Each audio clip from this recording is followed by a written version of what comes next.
Assalamualaikum warahmatullahi wabarakatuh. Pada pembuatan tugas aksi nyata modul 1.4 ini, saya akan membuat aksi nyata dengan judul Budaya Positif oleh saya, Muhammad Muhlis, CGP Angkatan 11 dari SDN Bantelan, Kabupaten Sumeneb.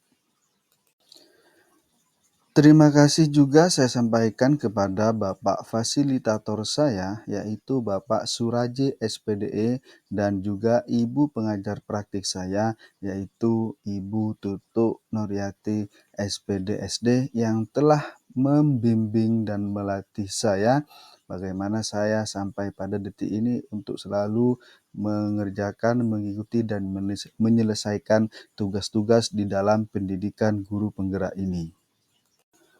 Adapun tahapan aksi nyata yang saya selesaikan, yang pertama saya membuat suatu perencanaan. Yang kedua, saya melaksanakan kegiatan pengimbasan. Yang ketiga ialah refleksi dari kegiatan yang telah saya laksanakan. Pada tahapan aksi nyata yang pertama, saya melakukan suatu perencanaan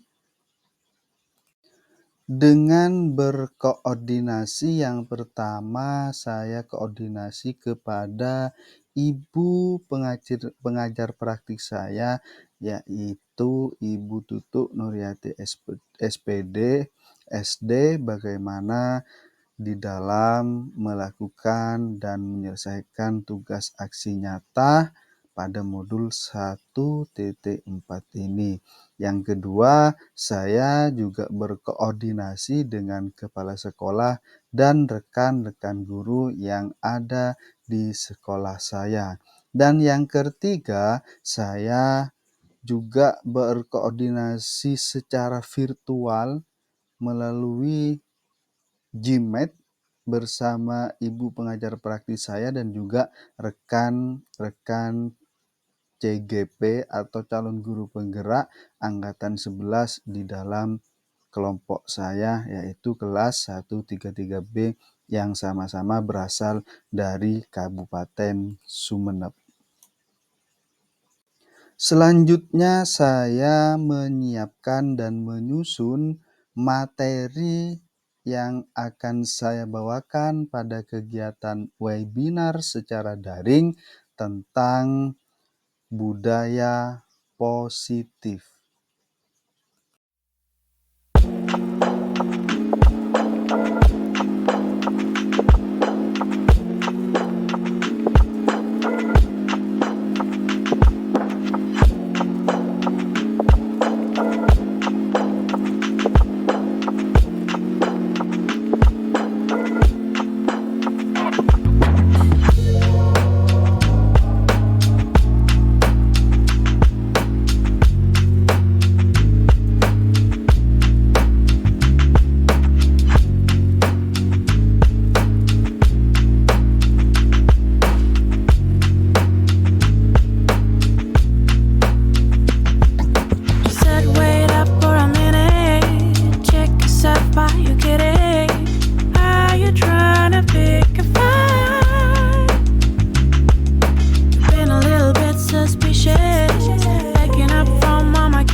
mean to hurt you.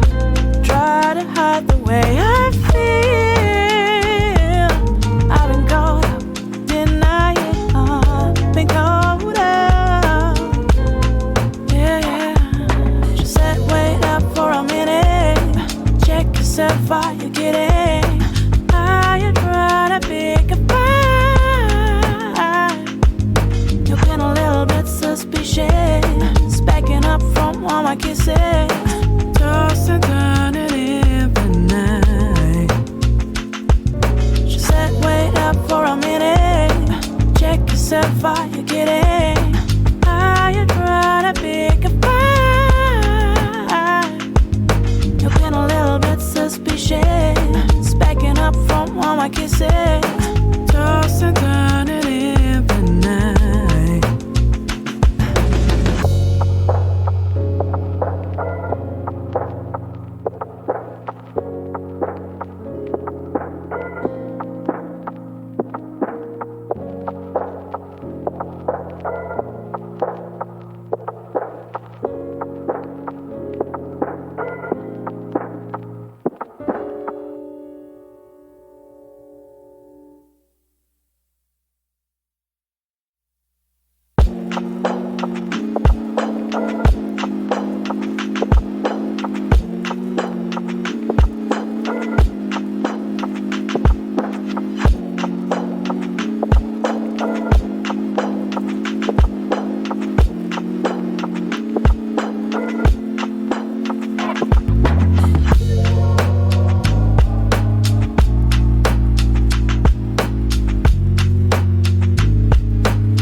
Bagi kalian, karena kalian sudah naik ke kelas yang lebih tinggi ya. Jadi ini merupakan kelas baru bagi kalian, dan tentu di sini kita diharapkan agar lebih bersemangat di dalam belajar, agar lebih rajin di dalam masuk ke kelas. Jadi harapan saya, kebiasaan buruk yang ada di kelas sebelumnya jangan dibawa ke kelas yang baru ini. Bisa dimengerti? Nah, kita awal tahun ajaran baru ini kita akan membuat suatu keyakinan yang akan kita percaya, yang bisa membuat kita menjadi lebih baik, yang akan membuat kita menjadi lebih positif dalam berbuat dan membuat kita lebih disiplin. Untuk itu, mari kita membuat apa yang namanya keyakinan kelas.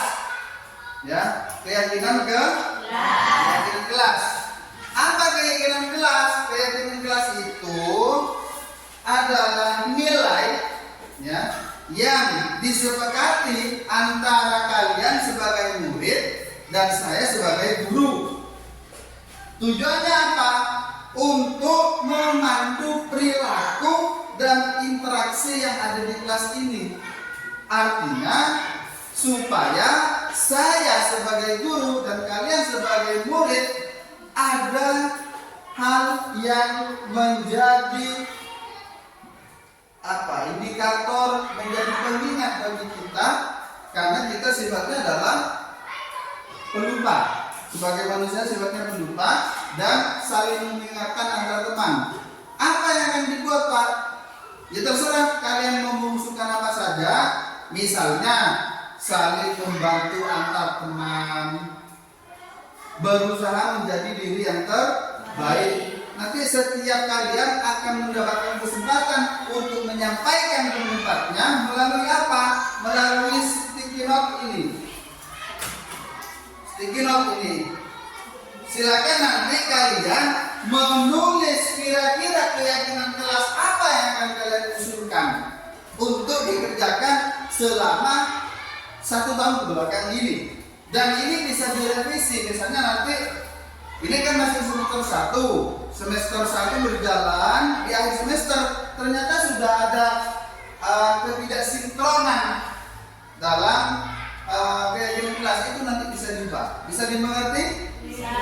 Dalam membuat keyakinan kelas, nanti ketika kalian sudah menulis ini dan ditempel, kita buat hal-hal yang baik dan itu akan menjadi pegangan kita, akan menjadi arahan bagi kita untuk kita berperilaku. Tujuannya cuma satu, ingin membuat kita menjadi lebih disiplin. Hal-hal yang jelek, hal-hal yang negatif tidak boleh kita bawa ke tahun ajaran baru ini. Kita semangat baru, kelas baru, dan juga hal-hal yang dari kebaruan itu menjadi lebih baik. Bisa dipahami? Bisa. Silakan diambil alat tulisnya. Tidak usah nama ya, langsung ditulisi. Apa yang menjadi usulan kalian untuk dijadikan keyakinan ke? Silakan ditulis. Nanti dicatat di depan itu.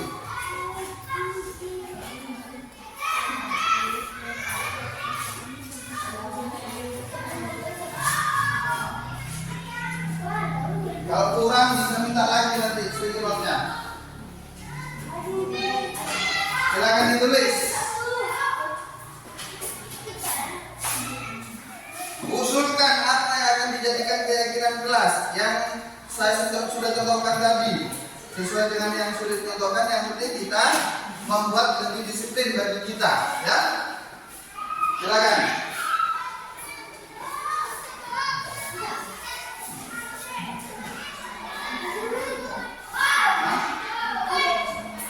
Silakan ditulis usulan yang akan menjadi keyakinan kelas.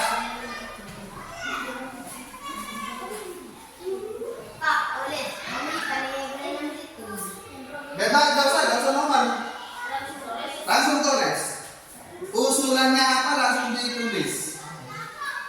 Ya. Silakan ditulis.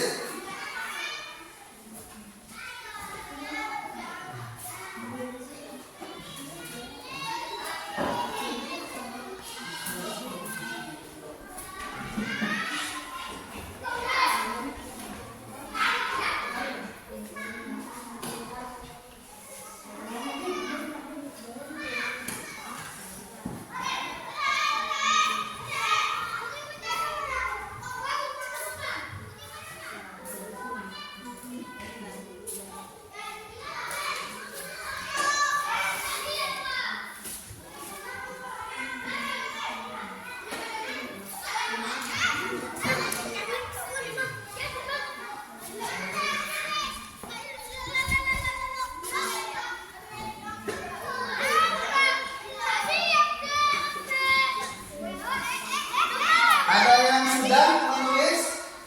Kalau belum, selesaikan dulu. Nah, santai. Ini tidak ada hubungannya dengan penilaian. Ini hubungannya dengan membentuk disiplin positif kita untuk melaksanakan kegiatan selama 1 tahun ke belakang.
Dari sini.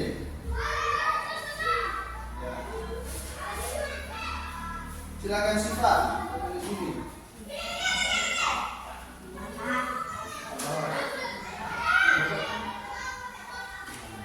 Yuk, biasa.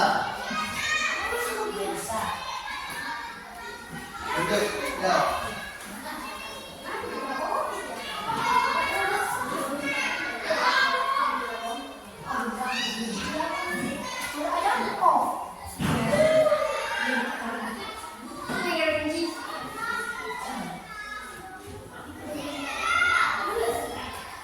Yuk, ayo.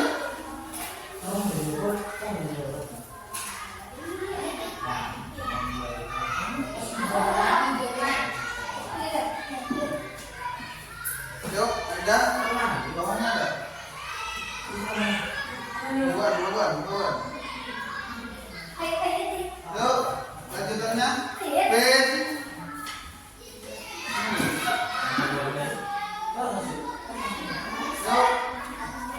Yuk.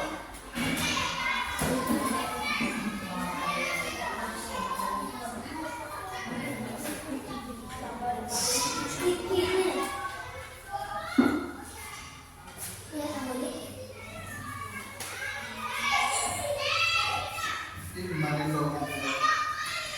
Nawar. Pan, belum. Sun, maju. Ivan sudah. Yuk, selesaikan jangan lupa. Terus sini dulu.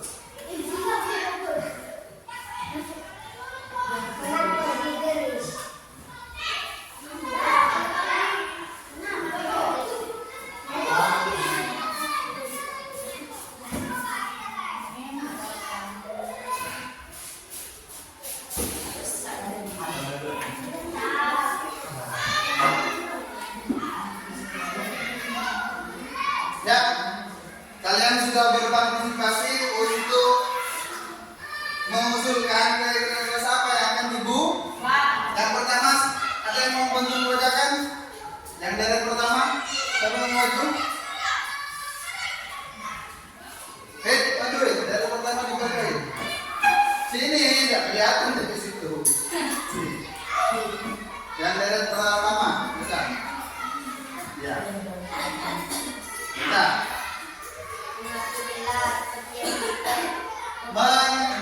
menyapu kelas sudah piket, artinya piket kan sudah dibuat. Kita sama-sama untuk bertanggung jawab. Terus jaga kebersihan, otomatis juga jaga kesehatan. Lanjut. Membersihkan lingkungan sekolah. Sama jaga kesehatan, jaga kebersihan. Terakhir, datang ke sekolah tepat waktu, artinya disiplin. Ya, disiplin. Jadi bagus ini keyakinan kelas yang diusulkan.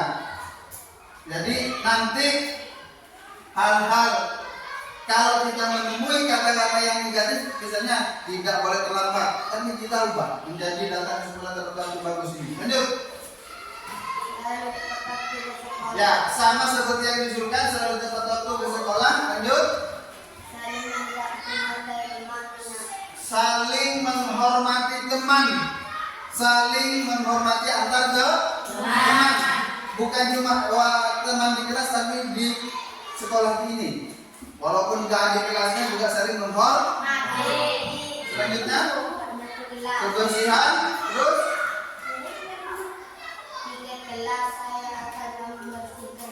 bagus. Lanjut.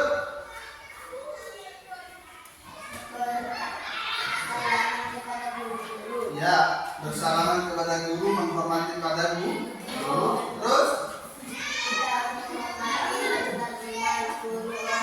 ya, harus menghormati sesama teman, kepada guru dan juga orang tua. Ketika di rumah juga harus.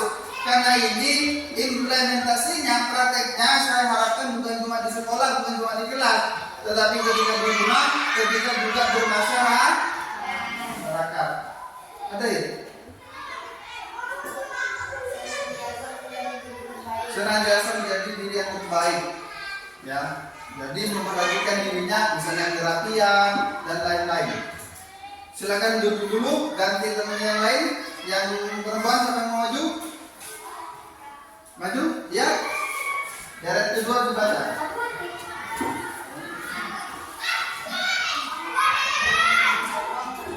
Jangan pernah berbohong kepada guru. Artinya kita ubah ini karena di sini didahului oleh jangan. Jangan itu kalimat negatif, kita ubah menjadi selalu bersikap jujur. Selalu bersikap jujur. Nah, nanti saya ubah harus videonya.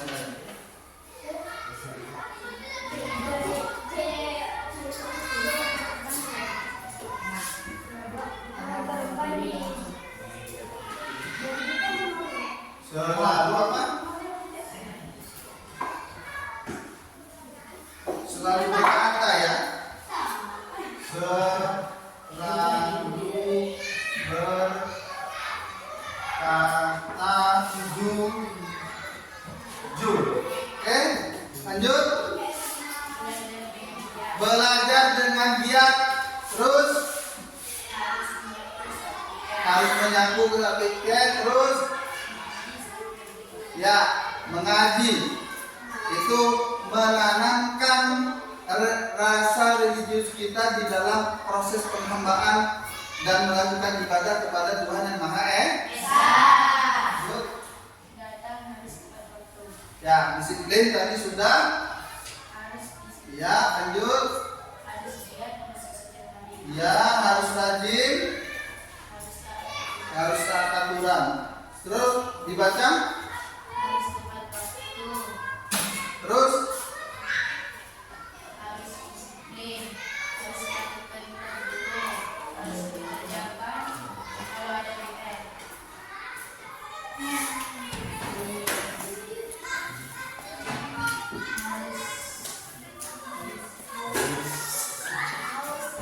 Harus datang tepat waktu, harus berpikir sesuai hari, karena belajar sebagai baik, menurut hitungan guru, dan harus sudah disiplin, harus saling membantu, harus saling menolong, harus mengerjakan PR.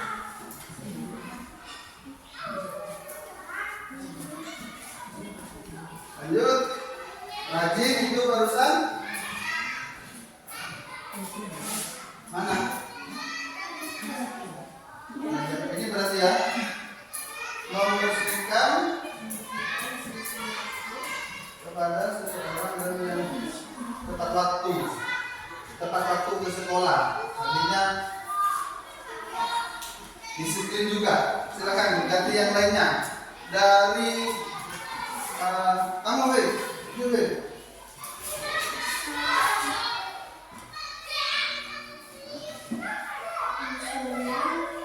Saya menyapa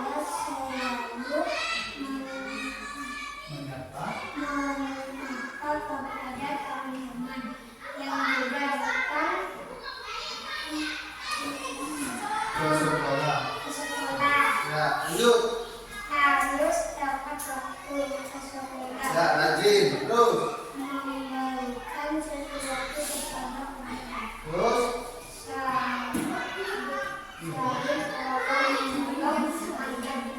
Ya, terakhir. Kalau ada kelas yang sudah masuk, mau pinjam apapun,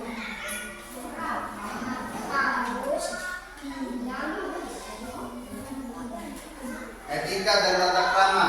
Ketika sudah kelas masuk, kalian mau ke kelas lain, silakan tutup pintu, ucapkan sah. Ini termasuk daripada senantiasa menjadi diri yang terbaik dengan mengucapkan assalamualaikum. Menyalutun. Yang terakhir, saling menghormati antar. Tepuk tangan buat kita semua. Silakan duduk. Ya, ini adalah usulan-usulan background kelas yang sudah kalian tuliskan. Nanti saya akan ubah menjadi poster yang lebih baik lagi saya akan susun daripada usulan-usulan ini. Ya, bisa dimengerti? Bisa dipahami? Semoga kegiatan kesepakatan penyusunan keyakinan kelas ini menjadi hal yang membuat kita akan senantiasa untuk selalu melakukan kebaikan dan hal-hal yang positif, sehingga kita menjadi orang yang lebih disiplin dalam hal segalanya.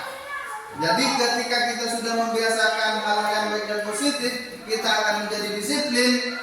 Itu bukan cuma di dalam kelas, bukan cuma di lingkungan sekolah, tetapi yang saya katakan tadi lebih-lebih di dalam keluarga dan juga di dalam bermasyarakat. Paham? Oke. Ya, saya ucapkan terima kasih atas kerjasamanya. Semoga kita dapat untuk melaksanakan keyakinan kelas itu. Tujuannya adalah membuat kita lebih disiplin. Ada yang mau bertanya atau menyampaikan pendapat lagi? Tidak ada? Ya, kalau begitu silakan kalian bisa istirahat. Saya akhiri. Assalamualaikum warahmatullahi wabarakatuh.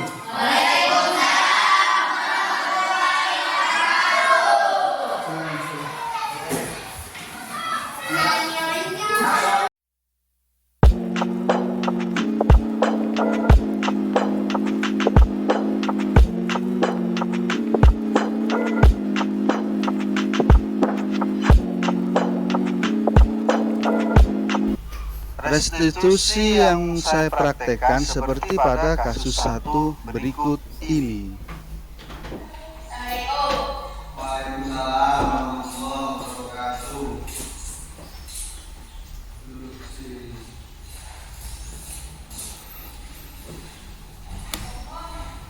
Tadi ada laporan kepada saya bahwa kamu selalu tidak rapi, bajunya dikeluarkan. Benar begitu? Ya, Pak. Menurut ingatan kamu, kapan kamu selalu berpakaian tidak rapi atau selalu mengeluarkan baju?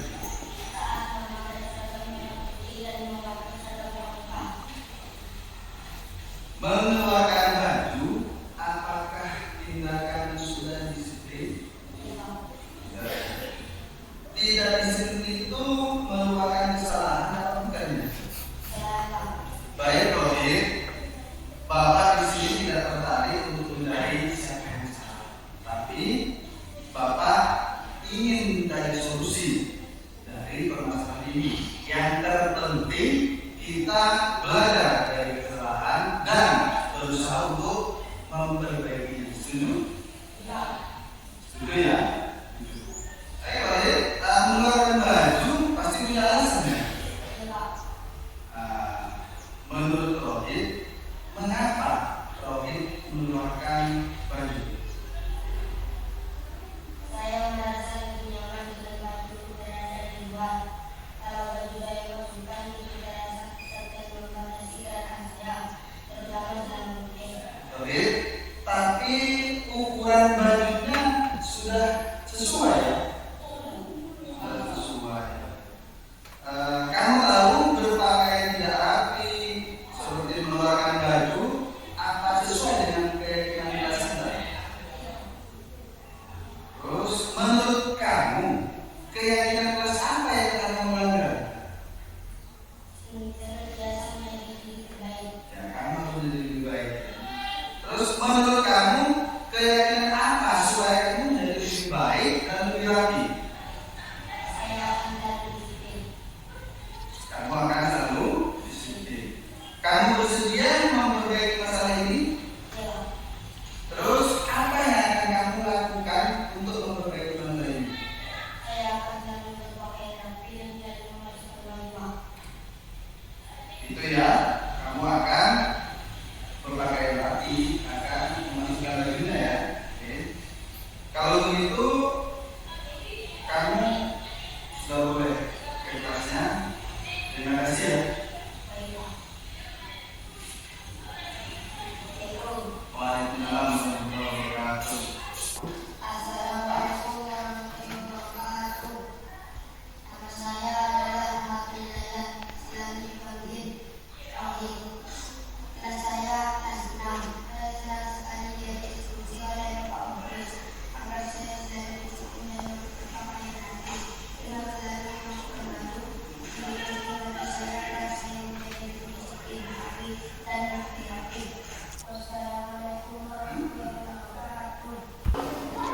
Restitusi yang saya praktekkan pada kasus kedua seperti kasus berikut ini. Waalaikumsalam warahmatullahi wabarakatuh. Silakan duduknya. Ya, tadi Bapak dengar laporan dari kepala kelas. Katanya kamu harus bertengkar dengan guru. Iya Pak, bisa Pak. Kenapa kok kesal? Guru terus menerus memukul saya, dari saat di kelas maupun saat istirahat. Oh, begitu. Wajarlah kalau kamu merasa kesal jika Bapak ada di posisi kamu, Bapak juga pasti akan berbuat hal yang sama. Lalu, apa yang kamu lakukan terhadap beliau? Saya marah sama dia. Saya juga memaki dia dan tanpa sadar saya melakukan kejadian Pak. Oh, begitu. Pasti kamu berbuat seperti itu ada alasannya ya? Ya dan Pak, masa saya diam saja. Saya sudah berusaha untuk dia dan tidak menyerapkannya. Masa saya sudah memukul saya. Ya wajarlah kamu merasa marah dan kamu akan emosi karena selalu diganggu oleh beliau. Bapak sangat menghargai tindakan kamu yang membuat tidak lebih buruk daripada itu. Misalnya, kamu memukul beliau, kamu menarik bajunya dan yang lain-lain lebih parah.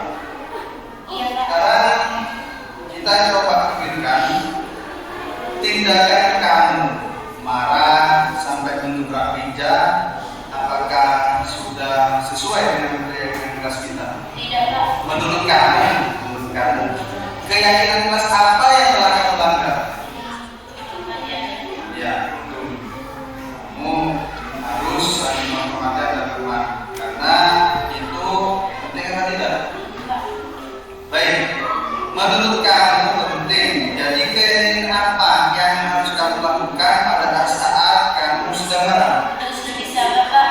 Dan jika ada teman yang memukul, sebaiknya saya berlakukan kepada wali kelas atau Kamu bersedia menyelesaikan masalah ini?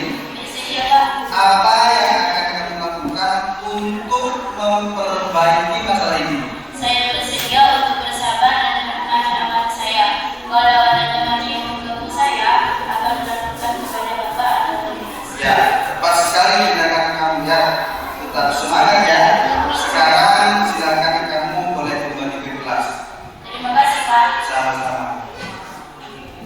Assalamualaikum warahmatullahi wabarakatuh.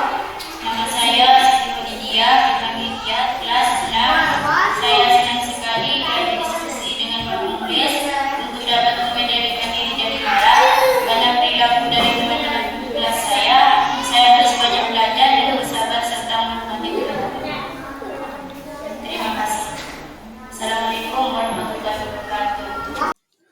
Setelah saya menyelesaikan tahapan aksi nyata yang pertama, saya melanjutkan tahapan aksi nyata yang kedua, yaitu pelaksanaan webinar dengan judul Budaya Positif yang saya lakukan dalam jaringan melalui virtual Jimit bersama Bapak Ibu guru yang sudah bersedia join pada kegiatan ini seperti pada video berikut ini. Baik, Assalamualaikum warahmatullahi wabarakatuh. Selamat Waalaikumsalam siang Bapak warahmatullahi Ibu guru wabarakatuh. hebat. Ya, terima kasih saya ucapkan kepada Bapak Guru Hebat yang sudah berkenan untuk join dan berbagi, yaitu tentang budaya positif, webinar yang akan saya bawakan pada kesempatan kali ini. Untuk itu, izinkan saya untuk share screen Bapak Ibu. Sebelumnya, untuk memulai acara ini, saya mohon untuk Bu Eka berkenan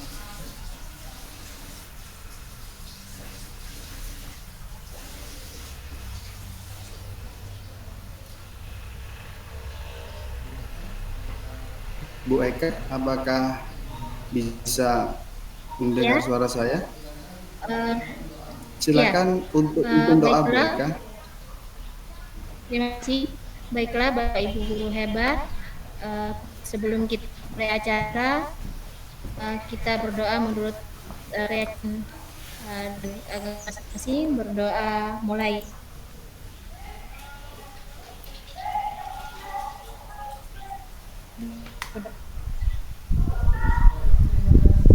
Baik, terima kasih Bu Eka dan juga Bapak Ibu guru hebat yang saya hormati.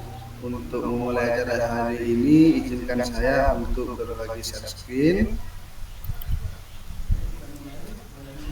Baik, kita mulai webinar kali ini yaitu tentang budaya positif oleh saya penulis CGP Angkatan 11. Saya berasal dari SDN Bantelang. Bapak Ibu yang saya hormati, kita akan berbagi tentang perubahan paradigma belajar tentu sesuai dengan filosofi Ki Hajar Dewantara yang diinginkan. Pasti kita akan menuju ke sana tentang yang pertama kita mengikuti prinsip Ingarsa Suntolada. Artinya kita di depan memberi contoh tentu kepada anak didik kita atau murid-murid kita. Dan prinsip yang kedua yaitu tentang Nadya Mangun Karsa. Bagaimana kita ketika berada di tengah kita dapat memberi semangat. Yang terakhir prinsipnya sesuai dengan filosofi Ki Hajar Dewantara itu Budi Handayani. Bagaimana ketika berada di belakang memberi dorongan agar murid berkembang dengan sendirinya. Perubahan paradigma belajar yang selanjutnya masih dengan filosofi Ki Hajar Dewantara yang berbasis karakter. Nah, bagaimana maksudnya yang disebut dengan pendidikan berbasis karakter, yaitu pendidikan bukan hanya untuk transfer pengetahuan, tetapi juga bagaimana kita sebagai pendidik untuk dapatnya membentuk karakter baik seperti kejujuran, dan bagaimana kita dapat memberikan atau menanamkan karakter gotong royong terhadap murid kita, dan juga bagaimana kita dapat memberikan contoh suatu tanggung jawab dan reaksi. Paradigma selanjutnya yang diinginkan ialah bagaimana pendidikan yang membebaskan, yaitu murid diberi kebebasan untuk mengeksploitasi minat dan bakatnya, serta didorong untuk belajar secara mandiri dan kritis. Dalam hal ini, bagaimana kita mempraktekkan pembelajaran yang tidak lagi berpusat kepada guru atau bukan teacher center lagi. Yang kita inginkan adalah bagaimana kita dapat mengaplikasikan suatu pembelajaran yang berpusat kepada murid atau student center. Contoh kecilnya saja Bapak Ibu, bagaimana ketika kita berada di kelas, silakan nanti kita memberikan suatu kebebasan kepada murid kita untuk memilih tempat duduk yang sesuai dengan yang dikehendakinya. Tetapi Bapak Ibu saya hormati, untuk kebebasan ini bukan bebas yang sebebas-bebasnya. Tentu di situ ada suatu koridor, ada suatu indikator yang sesuai dengan filosofi Ki Hajar Dewantara. Dan perubahan paradigma yang selanjutnya ialah aktual dan berbasis budaya. Artinya Bapak Ibu, pendidikan ini harus relevan dengan konteks sosial dan budaya lokal yang ada di dalam lingkungan kita, sehingga murid tidak hanya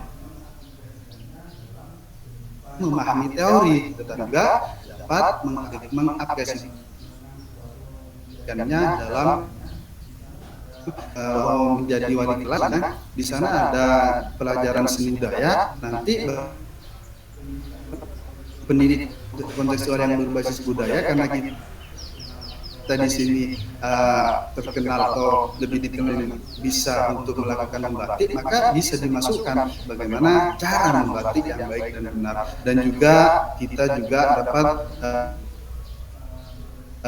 memberi pembelajaran yang berbasis selanjutnya, yaitu kita mengenalkan ukiran dan juga bisa mengenalkan tari maupun musik-musik tradisional seperti yang kemarin hari ulang tahun Republik Indonesia, lagu bahasa Madura, musik tradisional itu dapat diputarkan di daerah Jakarta, sehingga kita patut berbangga untuk dalam hal ini. Tentu di dalam pelaksanaannya di situ bagaimana anak kita, murid kita diperkenalkan dengan musik tradisional. Nah, selanjutnya Bapak Ibu, bagaimana kita dapat mengenal atau mengetahui apa yang namanya dengan positif. Apa yang dimaksud dengan disiplin positif? Yaitu pendekatan dalam pengelolaan perilaku yang berfokus pada pembangunan hubungan yang baik dan saling menghormati antara orang tua dan anak atau antara guru dan murid. Dan di sini kita berfokus kepada guru dan murid, kenapa? Karena kita lingkupnya berada di sekolah atau tempat kita mengajar. Adapun tujuannya Bapak Ibu, tujuannya adalah bagaimana kita dapat menumbuhkan motivasi intrinsik murid. Artinya bagaimana murid dapat berlaku disiplin positif bukan karena motivasi ekstrinsik. Di sini penekanannya atau di sini tujuannya adalah bagaimana kita dapat menumbuhkan motivasi intrinsik murid. Di dalam hal apa? Untuk disiplin. Untuk disiplin dengan menerapkan nilai-nilai kebajikan yang universal. Kebajikan yang nilai-nilai kebajikan yang universal seperti apa? Tentu yang pertama kita tahu tentang profil jar Pancasila yang terdiri dari bagaimana kita dapat menanamkan nilai-nilai kebajikan yang universal, beriman, bertakwa kepada Tuhan yang Maha Esa dan berakhlak mulia. Yang selanjutnya ialah bagaimana kita menanamkan rasa mandiri siswa dan juga bagaimana kita dapat membuat murid-murid itu menjadi bernalar kritis, berkepentingan global, universal. Yang selanjutnya kita dapat bagaimana murid bersikap untuk bertoleransi, dapat saling menghormati atau termotivasi intrinsik itu muncul untuk saling menghormati dan berintegritas, mandiri dan juga menghargai, antusias dan empati, keingintahuan dan kerjasama, percaya diri dan komitmen.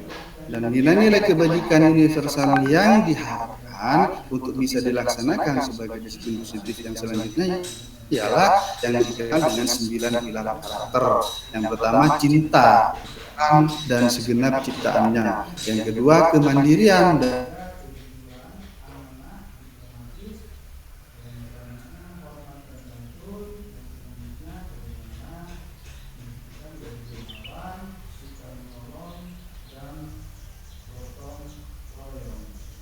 jawab. Yang selanjutnya wakapion. Dan yang selanjutnya ialah bagaimana meningkatkan kepercayaan diri.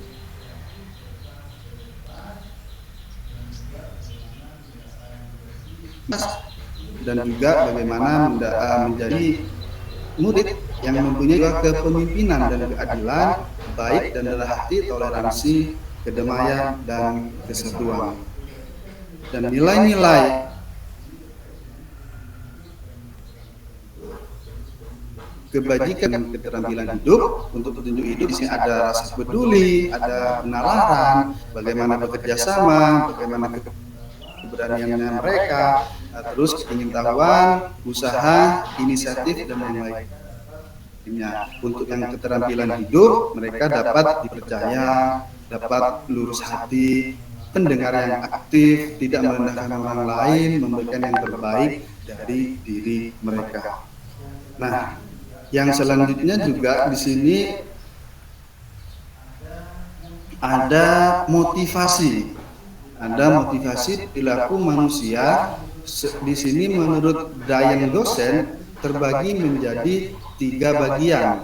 Artinya motivasi perilaku manusia untuk melakukan sesuatu, untuk melaksanakan apa yang diinginkan. Yang pertama di sini untuk menghindari ketidaknyamanan atau hukuman. Ini merupakan tingkatan terendah dari motivasi perilaku manusia. Kenapa? Karena tujuannya hanya untuk menghindari ketidaknyamanan atau hukuman, dan motivasi ini bersifat eksternal.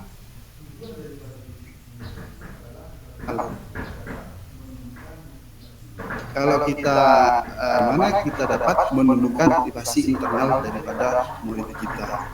Sehingga kalau tujuannya hanya untuk menghindari ketidaknyamanan hukum, itu masih tingkatan terendah dari suatu motivasi dan merupakan motivasi yang terpengaruh dari tumbuh dari dalam dirinya. Dan yang kedua, motivasi perilaku manusia itu untuk mendapatkan imbalan atau cuma ingin mendapatkan suatu penghargaan dari orang lain. Tingkatan ini merupakan tingkatan menengah dari motivasi perilaku manusia.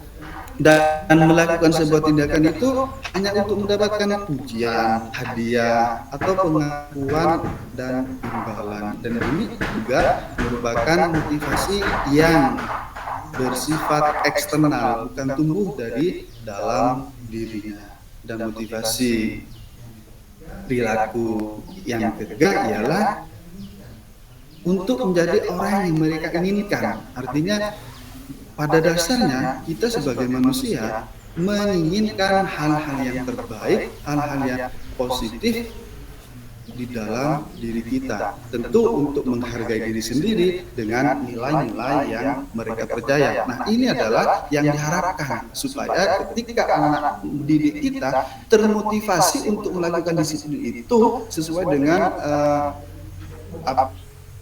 motivasi yang ketiga ini.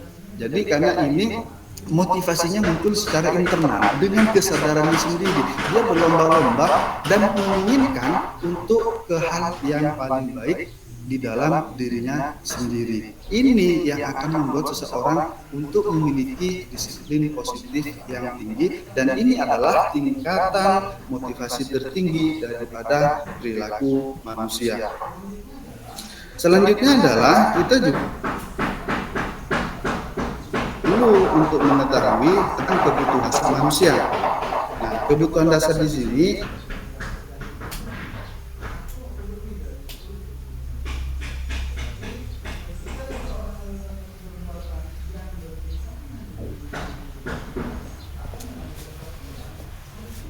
ketika kita mendasari seseorang melakukan suatu hal hanya dikarenakan mereka gagal memenuhi kebutuhan dasar mereka. Nah, di sini Bapak Ibu ada suatu pertanyaan.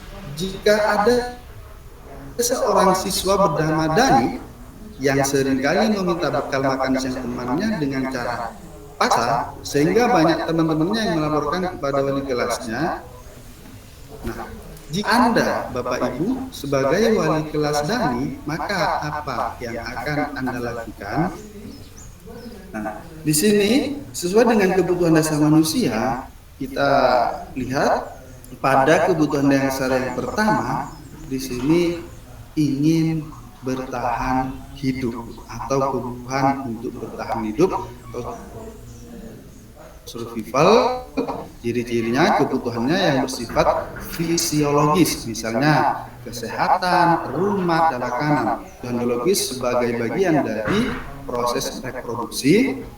Komponen psikologis pada kebutuhan ini meliputi kebutuhan akan perasaan aman. Nah, kita balik kepada pertanyaan atau permasalahan yang barusan, ketika Dani mengambil haknya punya temannya ketika istirahat, bekal makanan punya teman-temannya. Kalau ketika kita bertanya kepada Dani, alasan Dani adalah untuk kebutuhan kesehatan karena belum makan, maka di sini Dani dalam melakukan atau mengambil makanan punya temannya itu alasannya karena ingin bertahan hidup. Tetapi kita korelasikan dengan kebutuhan dasar manusia yang kedua, yaitu tentang kasih sayang dan rasa diterima. Di sini ada kebutuhan psikologis, ada kebutuhan untuk disayang dan diterima, ada kebutuhan akan hubungan dan koneksi sosial. Nah, kalau contoh Doni tadi mengambil makanannya, ketika Doni itu menjawab ada rasa suatu kepuasan dalam dirinya, dalam arti kepuasan dia menjadi perhatian, dia menjadi teman-temannya memperhatikan Dani, maka secara tidak langsung kita dapat mengetahui bahwasanya Dani dalam bertindak dan melakukan mengambil makanan punya teman itu karena rasa kurangnya kasih sayang. Kebutuhan dasar yang selanjutnya yaitu adalah penguasaan. Nah, kebutuhan di sini berhubungan dengan kekuatan untuk mencapai sesuatu, menjadi kompeten, terampil, diakui atas prestasi dan keterampilannya. Kebutuhan ini meliputi keinginan untuk dianggap berharga dan bisa membuat pencapaian yang dihormati. Nah, kalau pada kasus Doni tadi, misalnya Doni merasa ada rasa kepuasan untuk menguasai teman-temannya, maka kebutuhan dasar Doni tadi sudah berubah menjadi kebutuhan dasar tentang penguasaan terhadap kemampuan untuk apa? Untuk menguasai teman-temannya yang terutama yang diambil makanan tadi. Jadi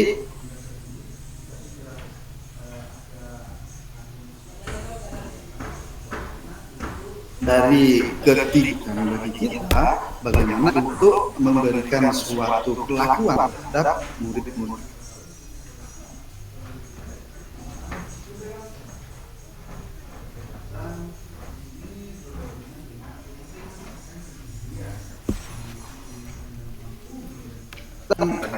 Orang ciri-cirinya yang kedua yaitu kebutuhan berdasar tinggi menginginkan pilihan kinestetik. Kinestetik di sini berarti kebebasan untuk bergerak ke sana kemari tanpa adanya halangan dan dia mempengaruhi dia bergerak dengan bebas dan juga suka mencoba-coba hal baru dan tidak selalu terpengaruh orang lain. Nah, kalau kita kembali lagi ke kasus Doni tadi yang suka mengambil makanan temannya, kalau misalnya Doni itu sebenarnya sudah dikasih bekal oleh orang tuanya, tetapi Doni tidak mau terhadap bekalnya atau merasa bosan, atau merasa bosan terhadap bekal yang diberikan oleh tuanya. Di sini berarti kebutuhan dasar Doni sudah berubah menjadi suatu ingin kebebasan yang ada di dalam dirinya. Dan kebutuhan dasar manusia yang kelima ialah kesenangan. Di sini ciri-cirinya kebutuhan untuk mencari kesenangan, bermain, tertawa, dan juga kebutuhan dasar kesenangan tinggi biasanya ini menikmati apa yang dilakukan. Jadi ketika kita kembali lagi ke kasus Doni, misalnya Doni hanya untuk mengganggu kemarisan kepada temannya, dia mempunyai rasa senang untuk mengganggu temannya, maka Tuhan dasar yang dibutuhkan oleh Doni adalah suatu kesenangan.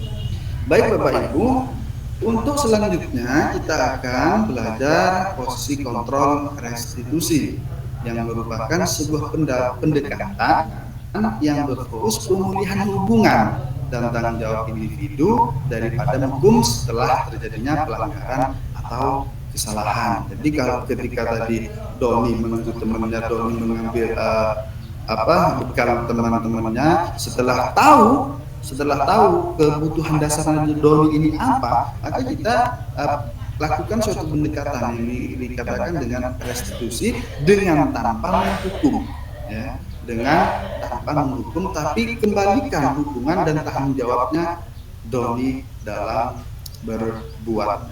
Nah, sebelumnya kita juga perlu tahu bahwasanya di sini ada posisi kontrol restitusi.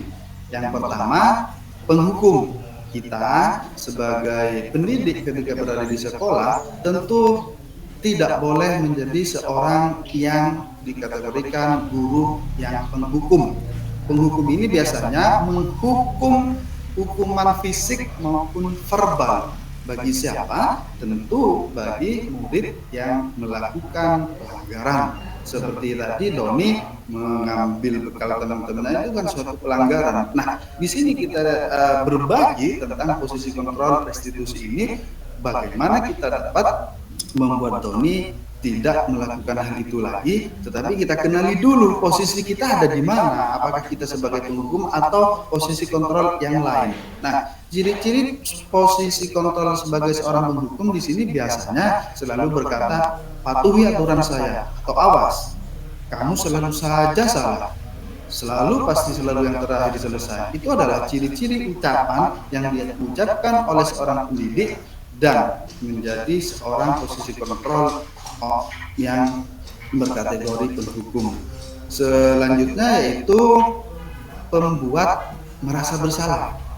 Jadi ketika menggunakan keheningan yang membuat orang lain merasa tidak nyaman, dia merasa down pikirannya, dia meratapi kesalahannya, sehingga dia menjadi orang yang rendah diri, itu kita berarti posisinya menjadi orang pembuat merasa bersalah.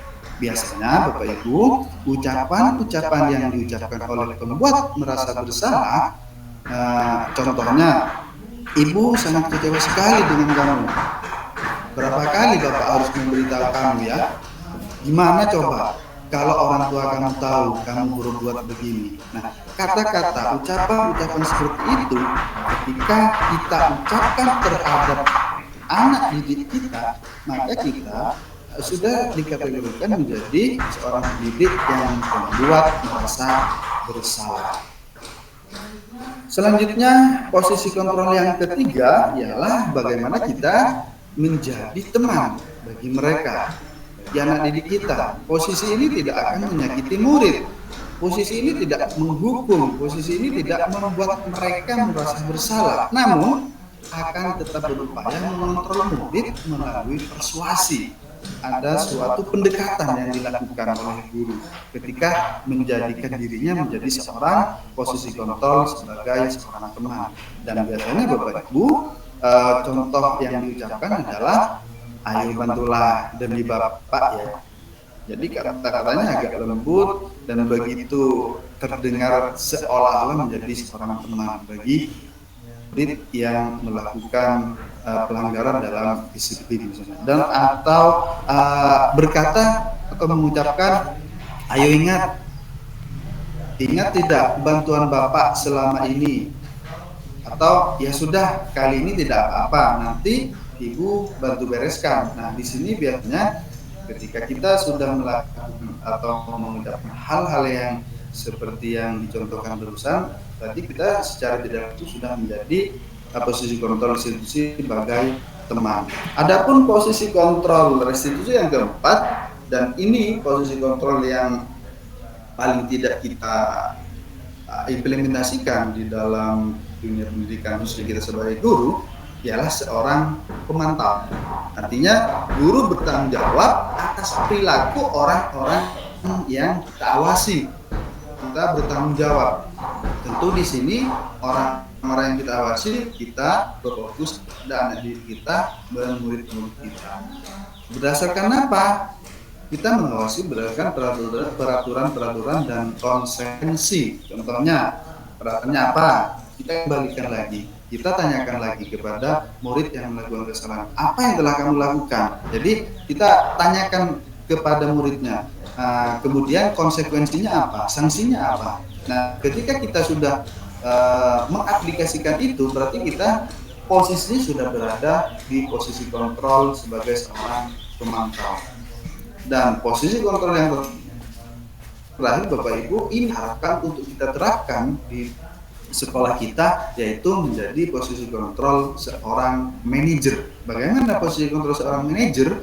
Guru mempersilahkan murid mempertanggungjawabkan perilakunya dan mendukung murid menemukan solusi atas permasalahannya sendiri. Jadi kalau di posisi yang nomor 4 tadi seorang pemantau, dia menemukan pertanggungjawabannya, tapi di situ ada kesepakatan dan kembalikan lagi kesepakatannya. Tapi kalau manajer, bagaimana murid kita mempertanggungjawabkan perilakunya, dan juga murid menemukan solusinya atas permasalahan yang dihadapinya. Dan biasanya contoh pengucapannya ialah apa yang kita yakini, apakah kamu meyakininya, apa rencana kamu untuk memperbaiki hal ini. Ini adalah ucapan-ucapan atau kata-kata yang diucapkan oleh seorang guru yang berposisi sebagai seorang manajer. Bapak Ibu yang saya hormati, di sini kita juga akan belajar dan berbagi tentang keyakinan kelas. Karena keyakinan kelas ini berhubungan dengan posisi kontrol yang sudah kita ketahui bersama sebelumnya. Apa yang dikatakan dengan keyakinan kelas? Keyakinan kelas di sini adalah serangkaian nilai, prinsip, dan norma yang diyakini bersama oleh anggota kelas. Di dalam anggota kelas berarti ada kita sebagai guru dan juga ada murid. Nah, fokusnya tentu pada pengembangan lingkungan kelas yang positif, sehingga murid merasa aman walau membuat kesalahan, tetapi catatannya murid belajar dari kesalahannya untuk kemudian memperbaiki diri tanpa harus menerima hukuman. Karena sudah mempunyai suatu keyakinan kelas yang disepakati bersama. Tentu ini untuk membuat murid tidak mendapatkan hukuman baik fisik maupun verbal, dan kita posisinya menjadi seorang manajer.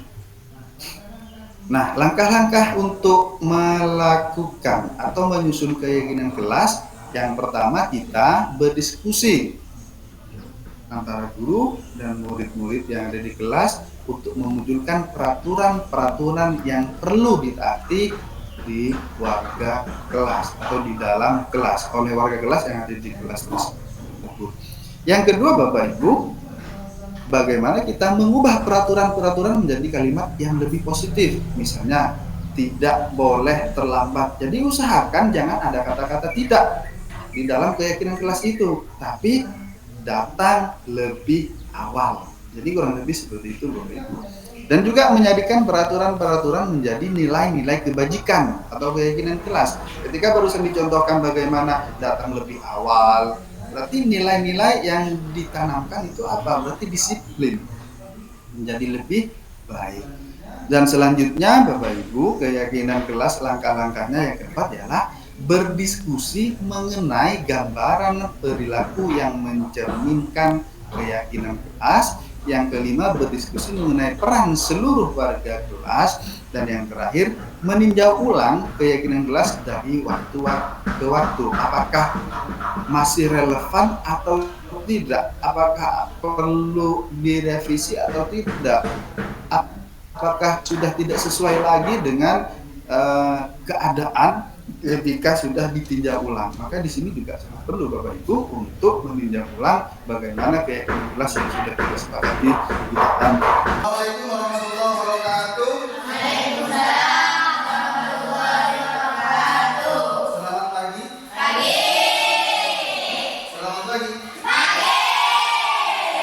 Saya ucapkan selamat datang di kelas yang baru bagi kalian, karena kalian sudah naik ke kelas yang lebih tinggi ya. Jadi ini merupakan kelas baru bagi kalian, dan tentu di sini kita diharapkan agar lebih bersemangat di dalam belajar, agar lebih rajin di dalam masuk ke kelas.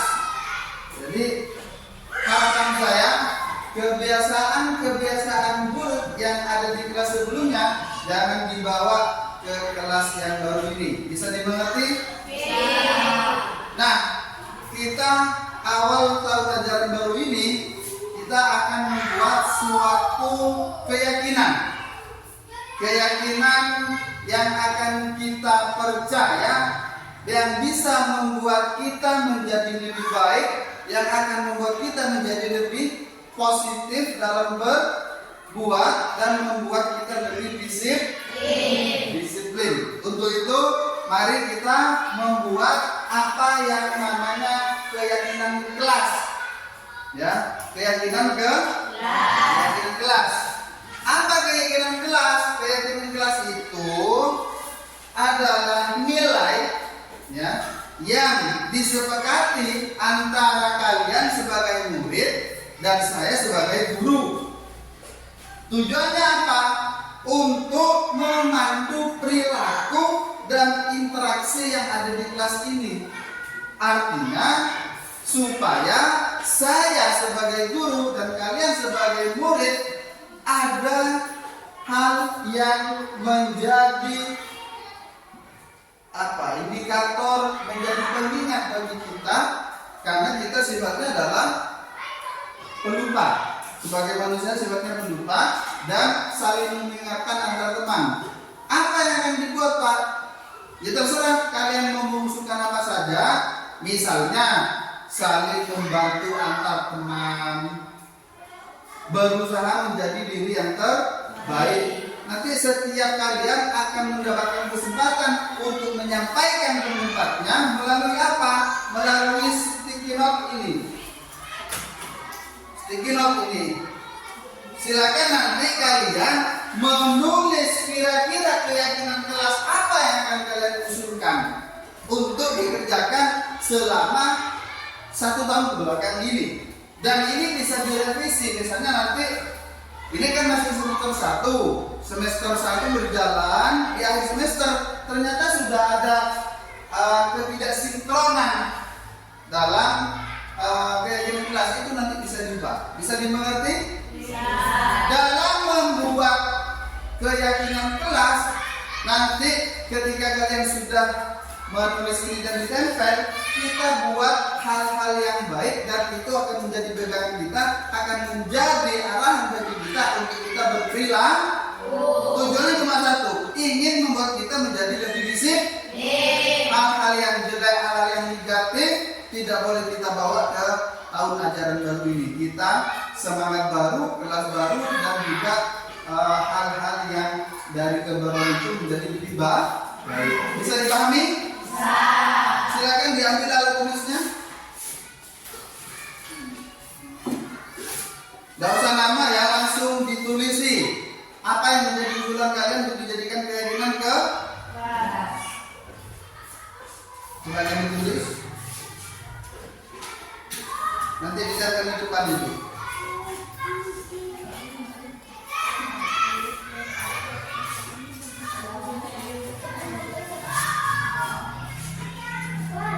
Kalau kurang bisa minta lagi nanti sticky note-nya. Silakan ditulis. Usulkan apa yang akan dijadikan keyakinan kelas yang saya sudah contohkan tadi.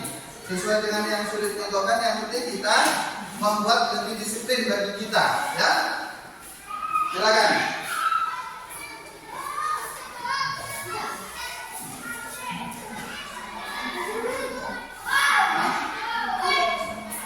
Silakan ditulis usulan yang akan menjadi keyakinan kelas.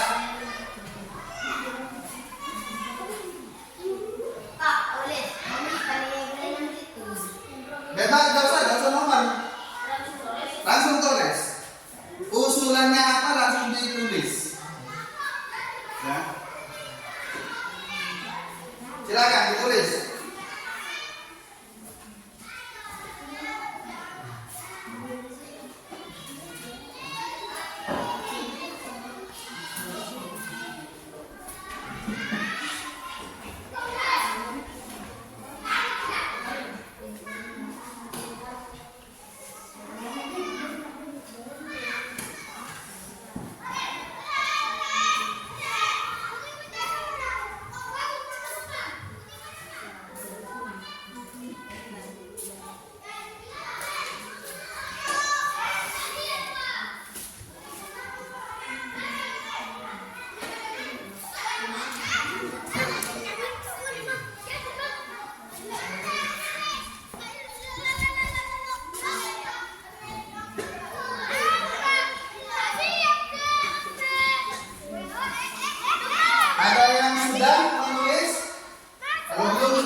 hubungannya dengan membentuk disiplin positif kita untuk melaksanakan kegiatan selama 1 tahun ke belakang.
Sudah ya? Sudah semua menulis? Oke, yang sudah silakan giliran tempel di sini. Maju. Giliran. Oke, tempel di sini.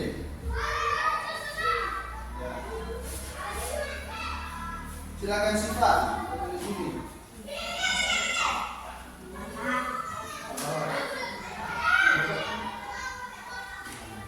Yuk. Biasa. Oke, ya.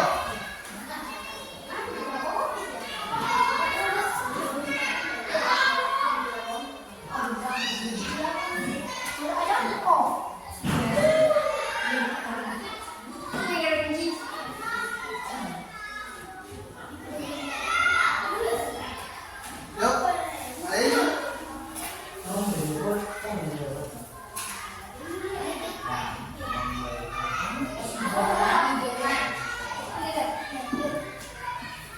Yuk, ada? Di bawahnya ada? Buruan. Yuk, lanjutannya. Pen.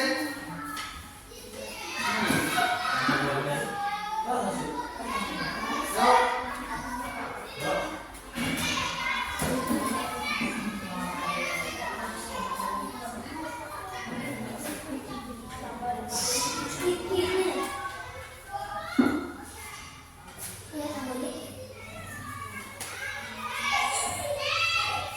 Ini gimana dong? Nawar. Pan, belum. Sun, maju. Ivan sudah. Yuk, selesaikan ada apa? Terusin dulu.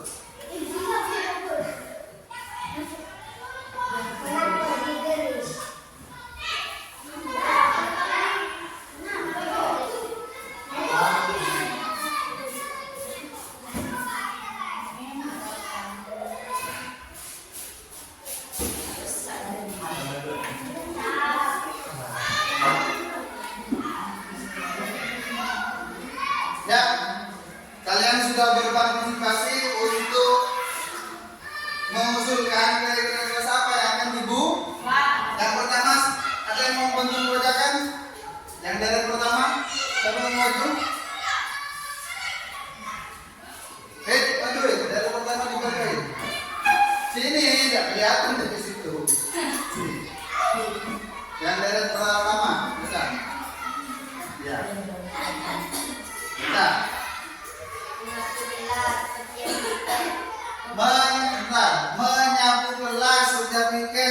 artinya tiket kan sudah dibuat. Kita sama-sama untuk bertanggung jawab.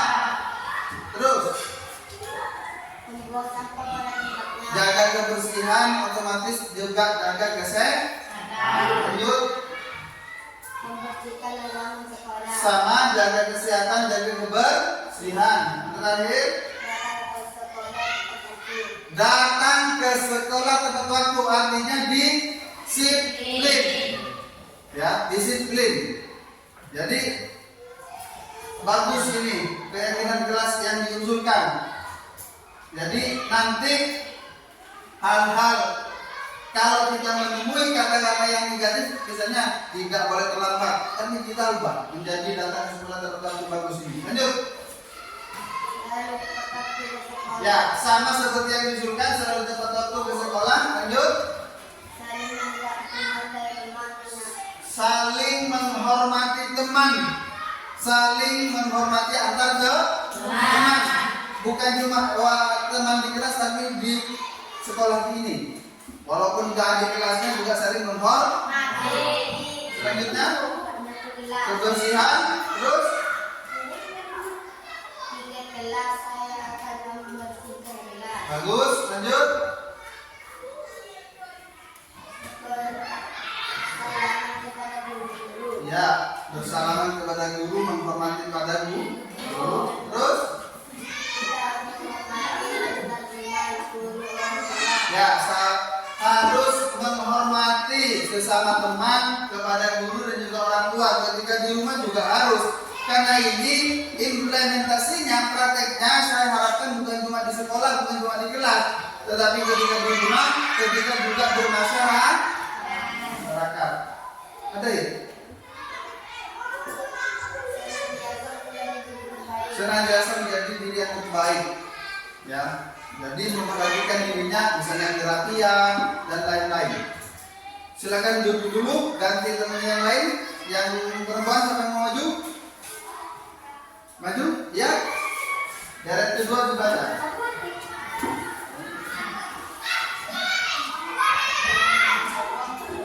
Jangan pernah berbohong kepada guru.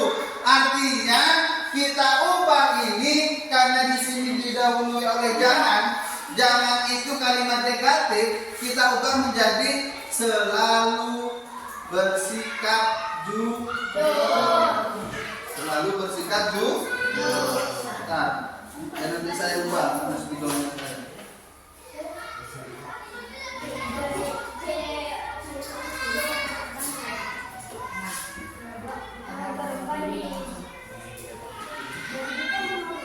Selalu apa? Selalu berkata ya. Selalu berkata jujur. Oke, lanjut. Belajar dengan giat. Terus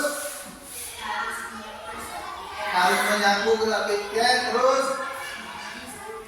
ya, mengaji itu menanamkan rasa religius kita di dalam proses penghambaan dan melakukan ibadah kepada Tuhan yang Maha Esa.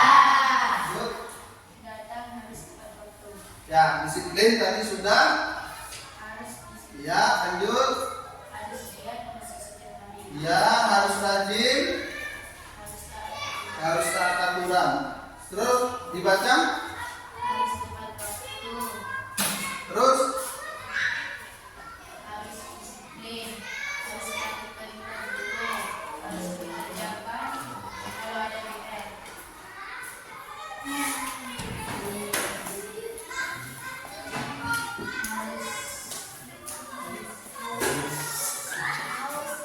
harus datang tepat waktu, harus berpiket sesuai hari, tidak belajar sebagai baik, menurut tuntunan guru, dan harus disiplin, harus saling membantu, harus saling menolong,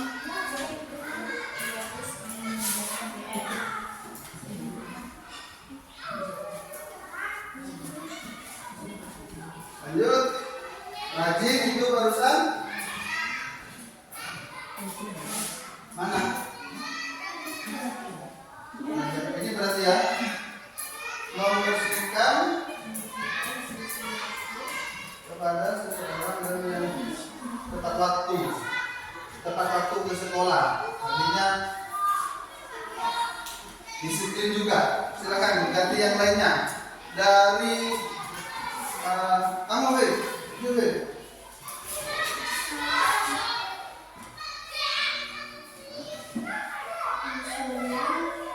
Saya menyapa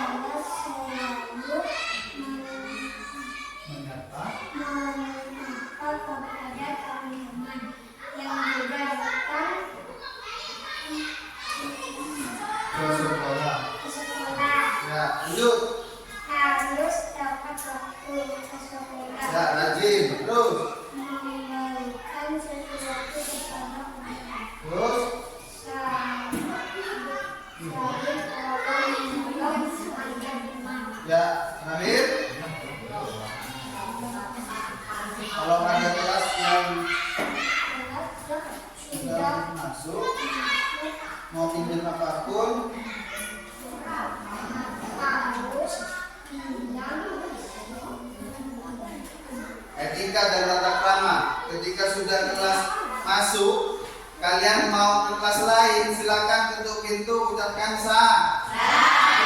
Ini termasuk daripada senantiasa menjadi diri yang terbaik dengan mengucapkan assalamualaikum. Bukan nyalok tuh. Yang terakhir, saling menghormati teman. Tepuk tangan buat kita semua. Silakan duduk. Ya, ini adalah usulan-usulan background kelas yang sudah kalian tuliskan. Nanti saya akan ubah menjadi poster yang lebih baik lagi. Saya akan susun daripada usulan-usulan ini. Ya, bisa dimengerti? Bisa dipahami? Semoga kegiatan, kesepakatan, penyusunan keyakinan kelas ini menjadi hal yang membuat kita akan senantiasa untuk selalu melakukan kebaikan dan hal-hal yang positif, sehingga kita menjadi orang yang lebih disiplin dalam hal segalanya. Jadi ketika kita sudah membiasakan hal yang baik dan positif, kita akan menjadi disiplin. Itu bukan cuma di dalam kelas, bukan cuma di lingkungan sekolah, tetapi yang saya katakan tadi lebih-lebih di dalam keluarga dan juga di dalam bermasyarakat. Paham? Oke. Ya, saya ucapkan terima kasih atas kerjasamanya. Semoga kita dapat untuk melaksanakan keyakinan kelas itu. Tujuannya adalah membuat kita lebih disiplin. Ada yang bertanya atau menyampaikan pendapat lagi? Tidak ada? Ya, kalau begitu silakan kalian bisa istirahat. Saya Riri. Assalamualaikum warahmatullahi wabarakatuh.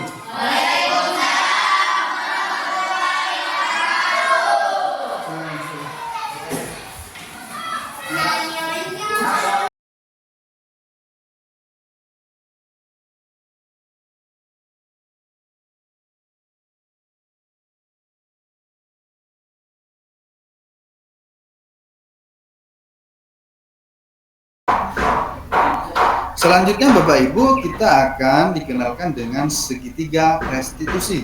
Nah, segitiga restitusi ini adalah bagaimana kita membuat atau berinteraksi dengan murid sehingga murid yang melakukan suatu pelanggaran misalnya.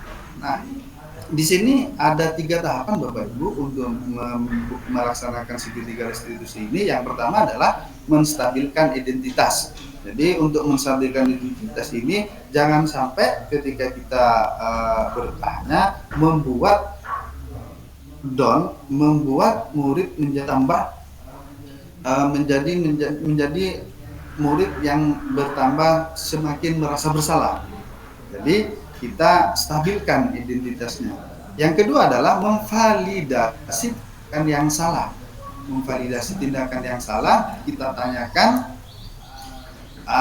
bisa seperti kamu tentu punya alasan mengapa melakukan itu, atau adakah cara yang lebih efektif untuk mendapatkan apa yang kamu butuhkan. Itu adalah ciri-ciri validasi yang dilakukan ketika kita melakukan segitiga restitusi.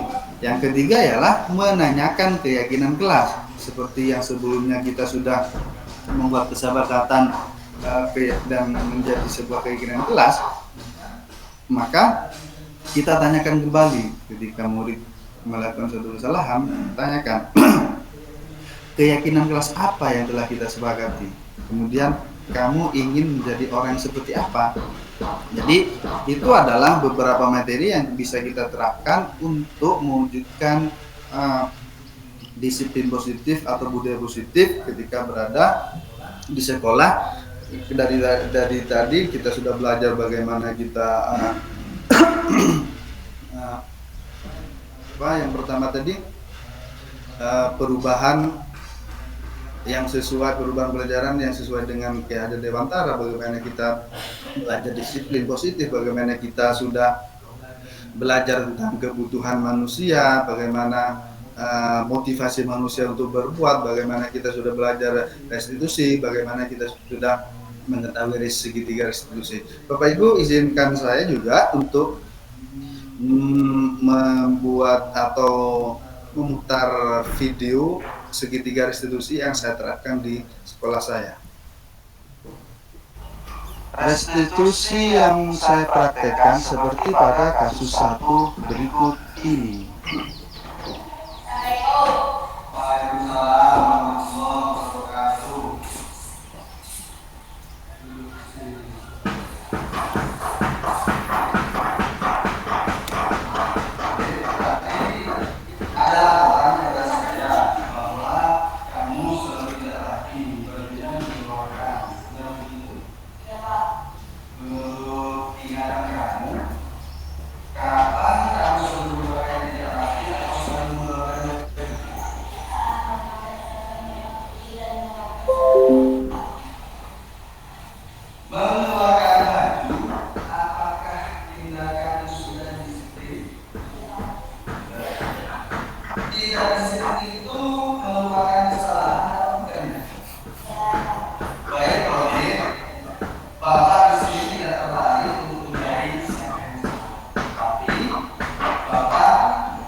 Restitusi yang saya praktekkan pada kasus kedua seperti kasus berikut ini.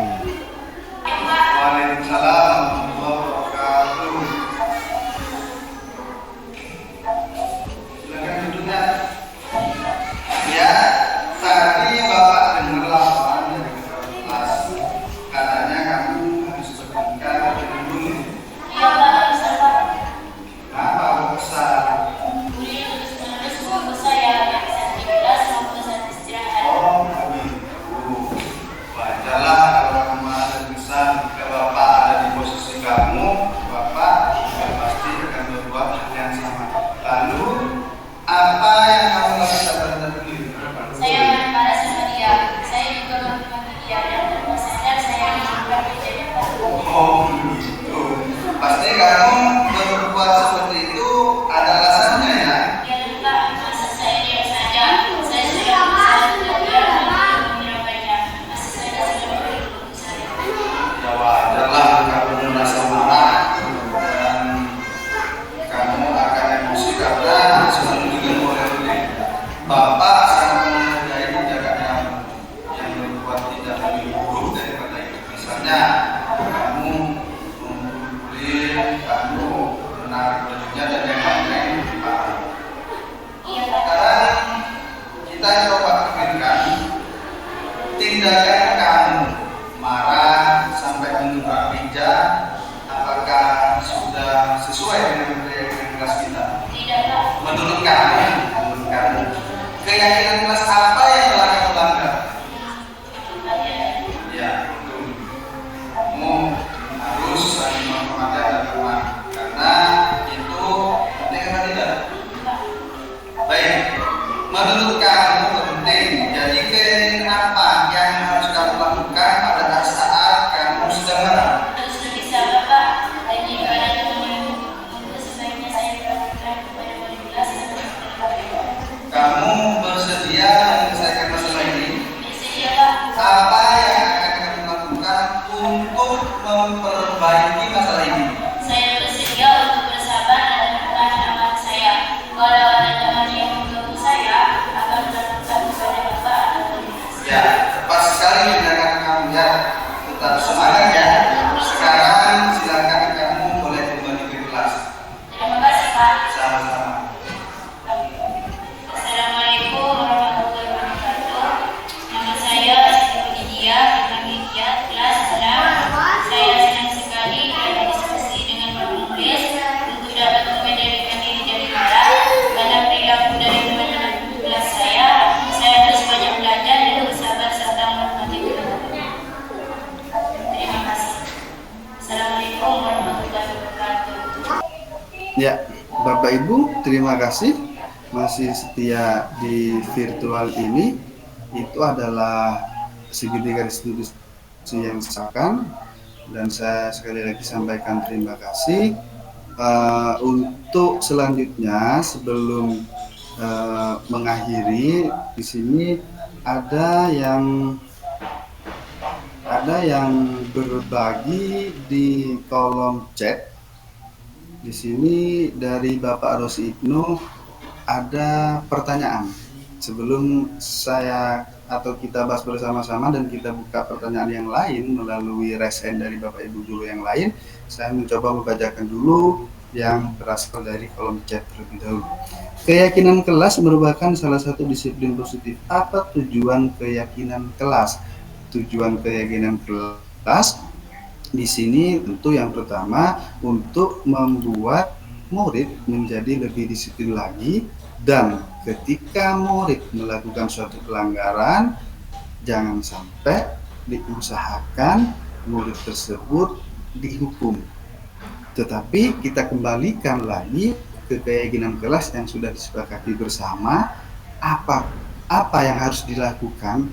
Beri kesempatan kepada murid tersebut untuk berpikir, untuk melakukan suatu tindakan yang lebih baik lagi, supaya menyadari bahwasanya hal yang dilakukan itu tidak baik dan bisa berubah menjadi lebih baik menurut motivasi intrinsik, artinya menurut keinginannya sendiri, tanpa harus terpengaruh oleh motivasi dari luar atau bukan muncul dari motivasi ekstrinsik. Karena Bapak Ibu, untuk motivasi intrinsik ini karena sudah keluar dari dalam dirinya secara alami, maka kontrol dirinya untuk melakukan hal yang negatif itu tidak akan terulang lagi. Tetapi kalau motivasinya adalah secara ekstrinsik, muncul dari luar, terkadang peserta didik atau murid bukan karena kemauannya sendiri.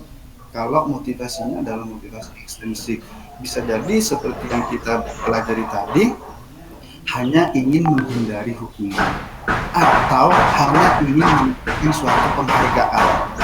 Beda dengan motivasi murid yang termotivasi dari motivasi intrinsik, keluar dari kesadarannya bahwa murid melakukan perbuatan baik berdasarkan kesadaran dan keyakinan akan hal-hal yang baik pula, serta mengandung nilai-nilai yang positif, sehingga ketika murid sudah bisa mengimplementasikan motivasi yang keluar atau muncul secara motivasi intrinsik, mereka sudah secara otomatis bisa dikategorikan menjadi murid yang sudah bisa melaksanakan budaya positif dan juga disiplin positif di dalam kehidupan sehari-hari, baik dilaksanakan di sekolah, baik dilaksanakan di kelas, di lingkungan sekolah, di rumah, dan juga di kehidupan dalam bermasyarakat. Mungkin itu ya Bapak Ibnu atas tanggapan dari kami terhadap pertanyaan yang telah disampaikan. Semoga pertanyaan yang disampaikan bisa membuat kita menjadi lebih terbuka dan mendapatkan masukan bagi Bapak Ibu guru hebat yang lain, dan tanggapan dari saya juga semoga dapat memberikan suatu solusi yang baik bagaimana saya dapat memberikan tanggapan terhadap pertanyaan yang telah Bapak sampaikan. Mungkin hanya ini Bapak Ibu guru hebat yang dapat saya sampaikan pada kegiatan webinar tentang budaya positif, karena waktunya sudah habis dan waktunya juga sudah siang. Saya sampaikan terima kasih sekali lagi. Namun sebelum saya mengakhiri acara webinar ini, alangkah lebih baiknya acara webinar ini kita tutup dengan pembacaan doa yang akan dipimpin oleh Bu Eka. Untuk itu, kepada Ibu Eka, waktu dan virtual saya persilahkan.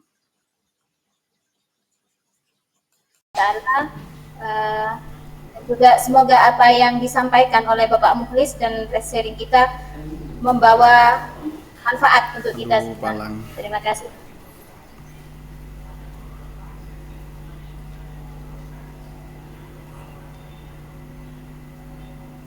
Ya, sudah.